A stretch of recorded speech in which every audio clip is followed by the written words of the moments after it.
ஏசாயா 48 அதிகாரம் வசனங்கள் 12 முதல் 16 வரை. யாக்கோபே, நான் அழைத்திருக்கிற இஸ்ரவேலே, எனக்கு செவிகொடு. நான் அவரே, நான் முந்தினவரும் நான் பிந்தினவரும் ஆமே. என் கரமே பூமியை அஸ்திபாரப்படுத்தி என் வலது கை வானங்களை அளவிட்டது.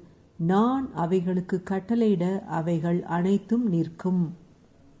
நீங்கள் எல்லாரும் கூடி வந்து கேளுங்கள். கர்த்தருக்கு பிரியமானவன் அவருக்கு சித்தமானதை பாபிலோனில் செய்வான். அவன் புயம் கல்தேயரின் மேல் இருக்கும் என்பதை இவர்களில் அறிவித்தவன் யார்? நானே அதை சொன்னேன். நான் அவனை அழைத்தேன். நான் அவனை வரப்பண்ணினேன். அவன் வழி வாய்க்கும். நீங்கள் என் சமீபத்தில் வந்து நான் சொல்வதை கேளுங்கள். நான் ஆதி முதற்கொண்டு அந்தரங்கத்தில் பேசவில்லை.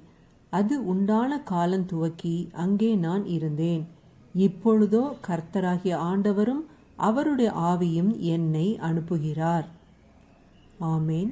ஹல்லேலூயா.